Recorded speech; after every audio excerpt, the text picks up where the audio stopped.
Rachel, you were talking about the strain, the difficulty of being indicted in the Trump universe that by the Trump Justice Department.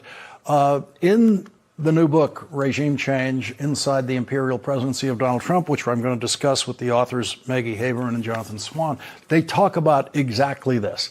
Inside the Trump White House, when they're talking about getting the indictments on Letitia James, and people are saying it's impossible, you can't do it, you can't prove the case. It comes down to, for Donald Trump, it comes down to just get them indicted. That is the minimum that is good enough for him. He just wants to see them go through that pain. Yeah. And if they're talking about it explicitly like that, it's potentially something that's admissible in a court motion for having an indictment dismissed as a vindictive prosecution. So it's not only a window into the wizened soul of Donald Trump and what he's trying to do as he attempts an authoritarian takeover of our country and the destruction of our Constitution. It's also potentially legally actionable reporting in terms of Trump's enemies being able to turn that around and use it against him to defend themselves. Rachel, I am going to apologize right now for the upcoming failure of my inability in the time allowed here tonight to do justice to this book, which is just an astonishing account of inside the Trump White House, especially in the first year of this second term. I've just been overwhelmed with the material in the book. I'm going to get through as much as I possibly can in the time that we have, but there's so much more there. This is going to be tip of the iceberg because it's impossible to do anything more than that in less than one of those, 3-hour things on C-SPAN where you just can go on and on. That's what this book needs at minimum. Well, get me out of here then. Get on with it, Lawrence. I'm looking forward to seeing this. If anybody can do it, you can. Goodbye. That's what we're going to do. Thank you, Rachel. Thank you. Goodbye. Well, no reporter has a stranger working relationship with Donald Trump than our first guest tonight, Maggie Haberman. Donald Trump has both attacked Maggie Haberman, and I mean viciously attacked her, and granted her exclusive interviews. No reporter has covered Donald Trump longer than Maggie Haberman. When Maggie Haberman began her career at the New York Post in 1996, Donald Trump was a New York real estate developer desperately trying to push his name into the Post's gossip columns 8 years before NBC gave Donald Trump a TV show and increased his fame exponentially. And no one conducted a better television interview of Donald Trump in Donald Trump's first term than our other first guest tonight, Jonathan Swan. Mr. President, the other day a reporter asked you about Ghislaine Maxwell. You said, quote, "I just wish her well, frankly. I've met her numerous times over the years, especially since I lived in Palm Beach, but I wish her well, whatever it is." Mr. President, Ghislaine Maxwell has been arrested on allegations of child sex trafficking. Why would you wish such a person well? First of all, I don't know that, but I do know that she has. She's been arrested for that. You know that. Friend or boyfriend, Epstein, was either killed or committed suicide in jail. She's now in jail. Yeah, I wish her well. I'd wish you well. I'd wish a lot of people well. Good luck. Let them prove somebody was guilty. I mean, do you know that? Oh, so you're saying you hope she doesn't die in jail? Is that what you mean by wish her well? Her boyfriend died in jail, and people are still trying to figure out, how did it happen? Was it suicide? Was he killed? And I do wish her well. I'm not looking for anything bad for her. I'm not looking bad for anybody. And they took that and she's a child alleged child sex trafficking. Big deal. But all it is her boyfriend died. He died in jail. Was he killed? Was it suicide? I do. I wish her well. That's how you do it. Jonathan Swan deservedly won an Emmy for that interview. Maggie Haberman and Jonathan Swan, now colleagues at the New York Times, have teamed up to deliver the most important look inside the Trump White House in the second term under the title Regime Change, Inside the Imperial Presidency of Donald Trump. They conducted over 1,000 interviews for this book, with Donald Trump granting them an exclusive interview at the very last minute in March of this year as the book was headed to publication. The interview was on a Monday in March. And 3 days before welcoming them into the Oval Office, Donald Trump posted this on social media. Megat Haberman, just another sleazebag writer for the failing New York Times, insists on writing false stories about me, even though she fully knows and understands that the exact opposite of anything she says is usually the truth. In any event, I'm thinking of adding Megat and some of her associates into my Florida-based lawsuit against the Times, which very happily seems to be proceeding nicely. Thank you for your attention to this matter. And so, how were these two reporters greeted in the Oval Office just 3 days after Donald Trump spewed that vile poison at Maggie Haberman? Did he use that horrible nickname? Did he call her a sleazebag? No. Trump entered the Oval Office from the corridor connected to his private dining room. He was in smiling salesman mode. Nice to see you, he said, gesturing for us all to sit down opposite him at the desk. It was the 17th day of his war with Iran. 13 American service members had already been killed, and more than 200 had been wounded. Thousands of Iranians were dead, including the Ayatollah Ali Khamenei. The Pentagon had already spent more than $15 billion, and the Strait of Hormuz was largely closed, sending global oil prices surging. The day before, Trump had made a demand for an international coalition of warships to secure the waterway, but few nations seemed interested in helping. This was hardly surprising. Trump had spent the previous year mocking NATO, bypassing the United Nations, and making clear that alliances were, in his view, either protection rackets or obstacles. The nations he was now calling on for help were the same ones he had bullied with tariffs, threatened with territorial claims, and cut out of major decisions like the one he had just made to wage war against Iran. As he greeted us, the war seemed the furthest thing from Trump's mind. On the Resolute desk, instead of a map of the Middle East, were printouts of maple trees. I'm ordering trees for the White House, Trump told us. I know how to buy good trees, maples. Trump held out another printout. The headline screamed 339 billion all-time views of Trump TikToks. Can you believe it? The president asked us. Then Trump showed us two final printouts, rendering from different angles of the grand ballroom he was building on the White House grounds. He was in a convivial mood. The structure would have 10 columns on one facade, he said, modeled on the Roman style, and the other side would be inspired by Athens. He noted with evident satisfaction that the columns were larger than those of the Supreme Court.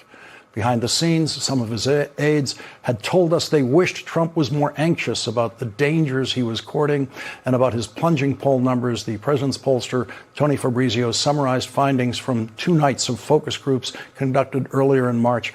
The first fell on the very same day we sat looking at Trump's maple tree printouts in the Oval Office. The results were bracing.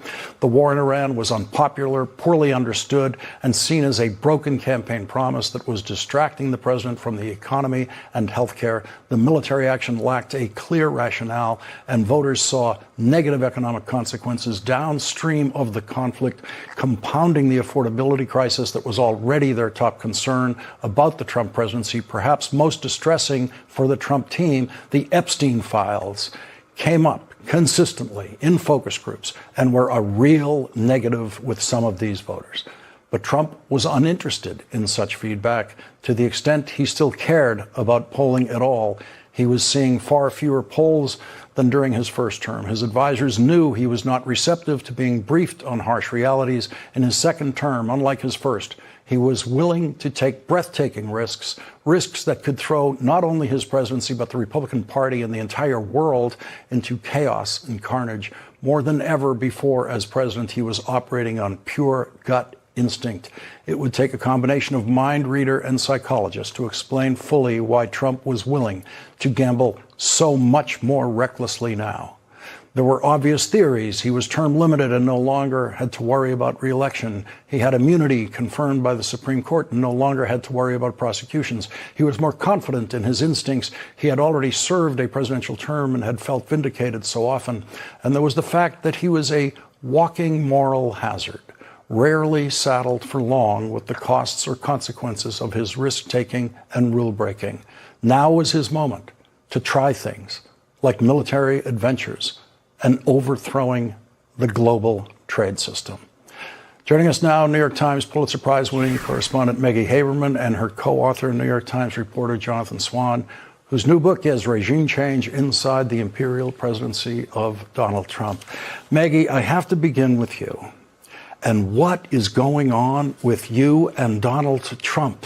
The world wonders about this because we've seen for years these vicious, and that last, I apologize for reading that one, but I had to set that stage for our audience. The viciousness of that. 3 days before you walk into the Oval Office. Did you already have the Oval Office appointment booked when he wrote that? We did, and it was actually the first time that there had been one of those in some time. And thank you again for having us, Lawrence, and talking about the reporting for this book, which we really broke ourselves working on and are quite proud of. The only way that I can describe that action is a hip check, right, ahead of this interview. He was essentially trying to lay down a marker.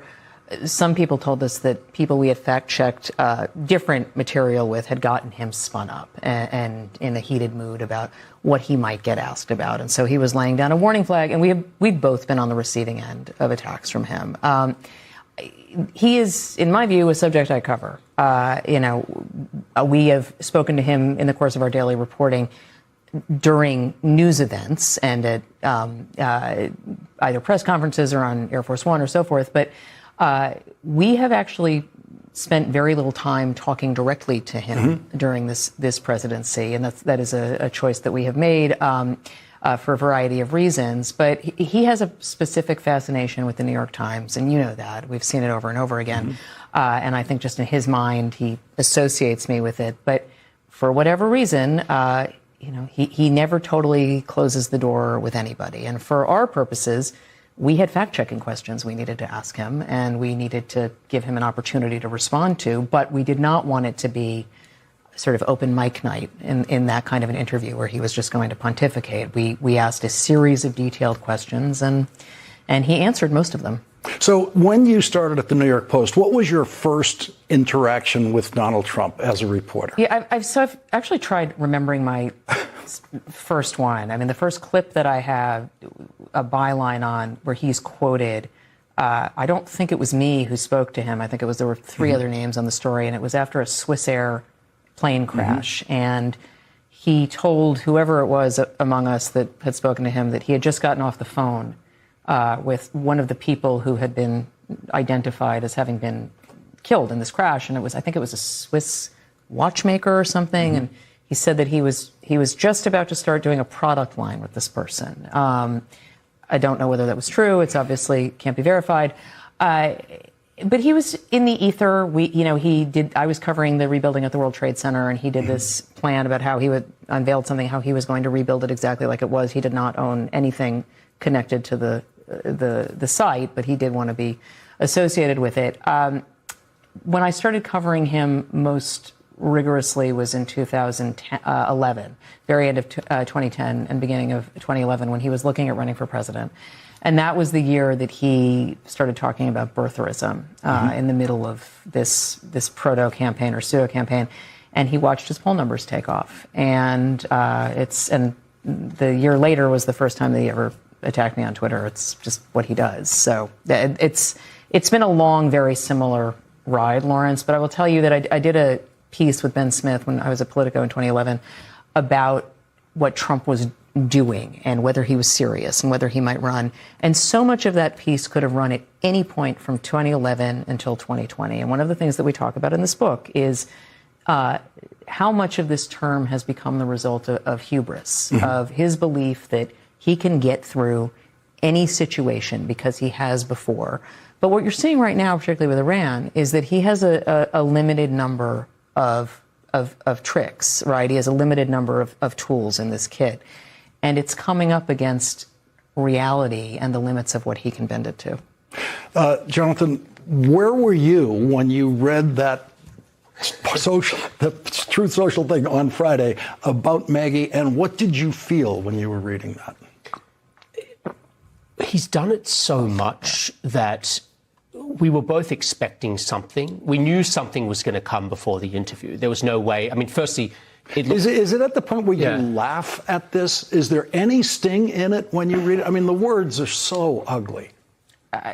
he's been calling me maggot since my last book came out. I mean, literally, since actually I haven't published yet. And so it's been like half a dozen times or something like that. I mean, you get a flurry of texts of people saying, "Did you see this?" And yes, I saw it because I get alerts from. And you get a lot of threats. You do. I mean, after I interviewed him in 2020, it was, an inundation. We don't talk about it publicly because you don't want to encourage people. But, we've had to deal with that. Yeah. There's no question about it. So when there's so much in the book, but I just want to sort of start at the end, which is when you get into the Oval Office. It reads as one of those things where he is just doing that Trump thing where he just keeps talking about stuff that has nothing to do with what you want to talk about. We saw you try to. Actually saw it on video. You were the only person we saw on video really seriously try to hold him to a thought and keep him right here and answer this about Ghislaine Maxwell or answer things about COVID death rates at the time in America. But in the Oval Office, do you have any ability to try to keep him on the point you're trying to keep him on?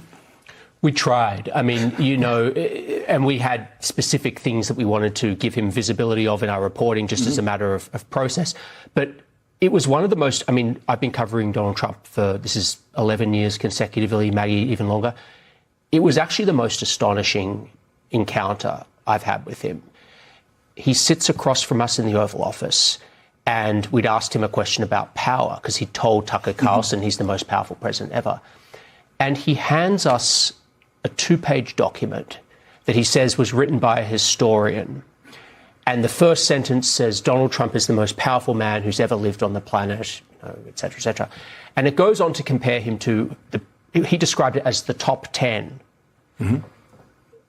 Mao, Stalin, Alexander the Great, Napoleon, Hitler, Genghis Khan, Attila the Hun, the Caesars, William the Conqueror.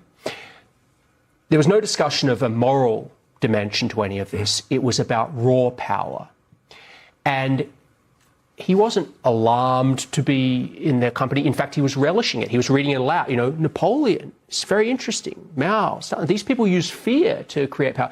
And what became very apparent to us, which is already kind of apparent in our reporting, is he's a very different president from the first term in terms of his psychology. In the first term, he was much more reactive to domestic politics. If there was a move in his poll numbers or a gyration in the stock market, he was far more responsive. It's not to say he doesn't care about them now. It's not black and white. But now he is playing to be, as he essentially told us himself by giving us this document, he wants to be the capital G great man of history. He wants to reshape the world. And that risk-taking that we're seeing on the global front, I don't think he would have gone to war in Iran in the same circumstances in term one. I don't think he would have rolled the dice on what he did in Venezuela. I'm not sure, and we know because he didn't, but even with the same circumstance, he wouldn't have started a trade war with the whole world. And he didn't. But he's in a different mindset, and he's untethered from all of those domestic political considerations that he was in the first term. So that, was brought to life in a very vivid way, just sitting across from him. Yeah, when I got to that part, and then we discover who the historian was who wrote this document that he gave you, and that turned out to be? So we said, who is this historian? And he said, Natalie Harper's his aide. They call her the human printer because she prints everything for him. So she texts us this guy's name, Dave King. And so Maggie and I start Googling, who's Dave King? Is there a historian? We couldn't find any historians named Dave King. Anyway, long story short, I sort of, go down this rabbit hole. He turns out to be the former caddy, golf caddy for Gary Player, the South African golfer, and that's how he got to know Donald Trump. He's a businessman, whatever. So that was the coda to that story. This is where we have to give up to a commercial break for a couple of minutes, and I'm going to have more passages of this book for the audience. It is just an extraordinary piece of work. We're going to be back with Maggie Haberman and Jonathan Swan. In a crucial meeting leading up to Donald Trump's war in Iran, Donald Trump dismissed warnings about the Strait of Hormuz. When Trump joined the meeting, Radcliffe briefed him on the U.S. intelligence assessment of Netanyahu's presentation. The CIA director used one word to describe the Israeli prime minister's regime change scenario: farcical. At that point, Rubio cut in. In other words, it's bullshit, he said. Several others jumped in, including Vance, just back from Azerbaijan, who also expressed strong skepticism about the prospect of regime change. The president then turned to the chairman of the Joint Chiefs of Staff, Dan Kane. General, what do you think? Kane replied, "Sir, this is, in my experience, standard operating procedure for the Israelis. They oversell, and their plans are not always well developed. They know they need us, and that's why they're hard selling."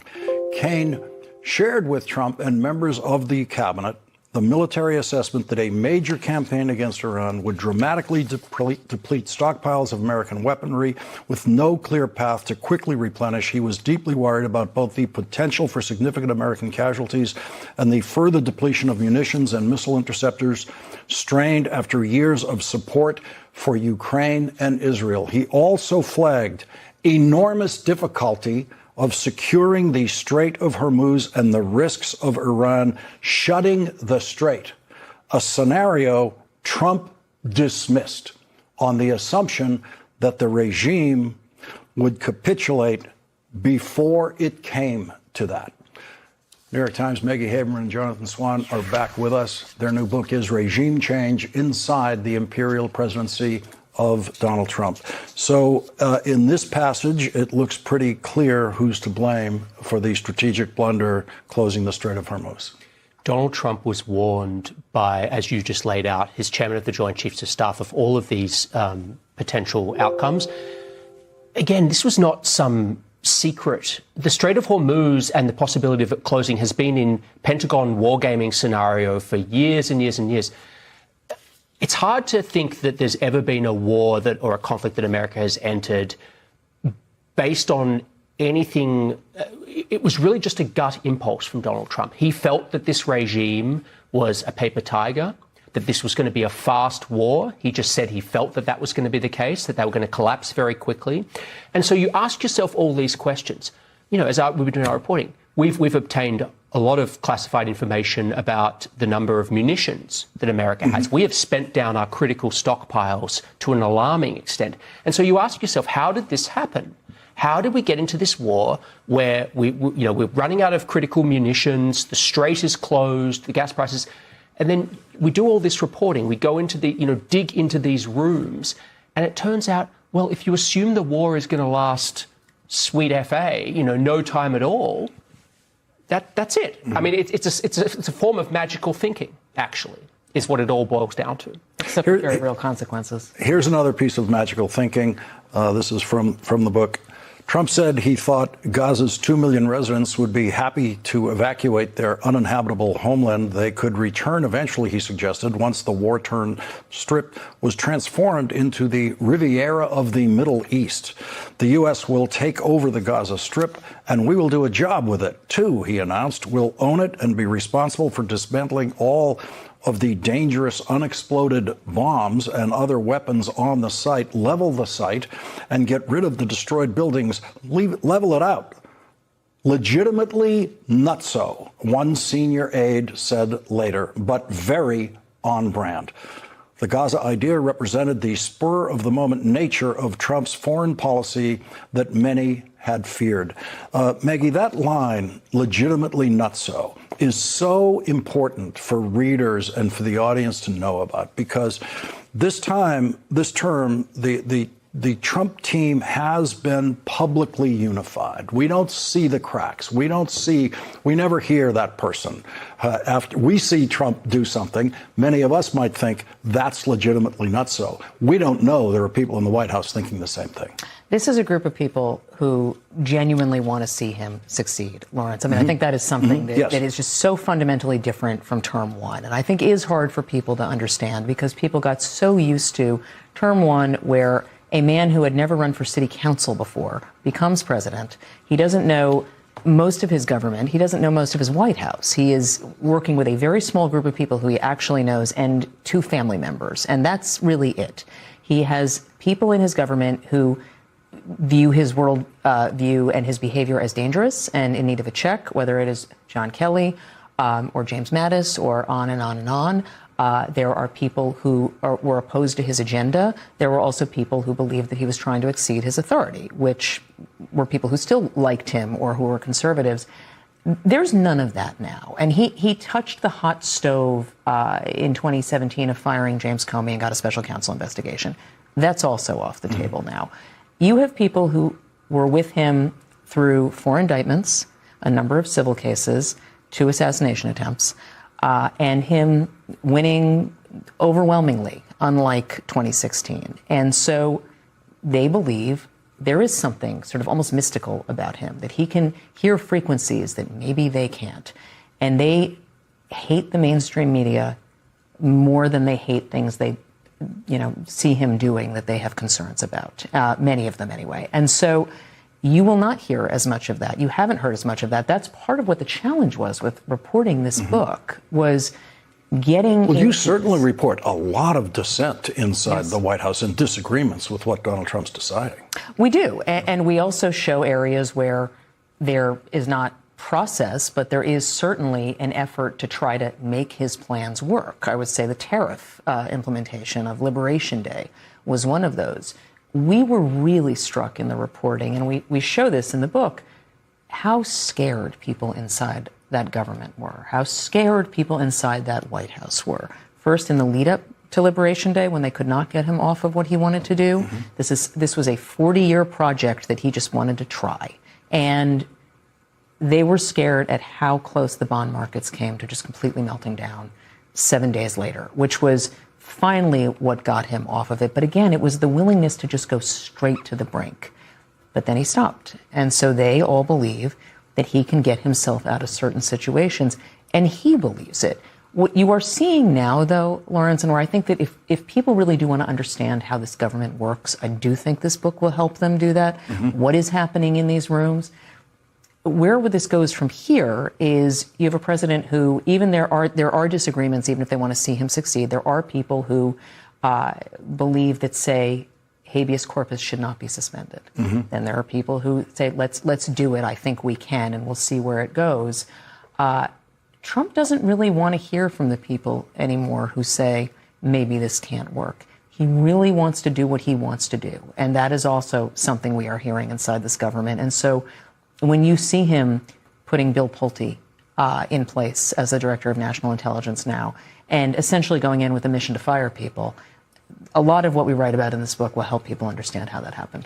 We have to get to another commercial break. When we come back, if you think that that some members of the Trump cabinet are idiots, so do some members of the Trump cabinet. There's a passage that we have for you on that when we come back after this break.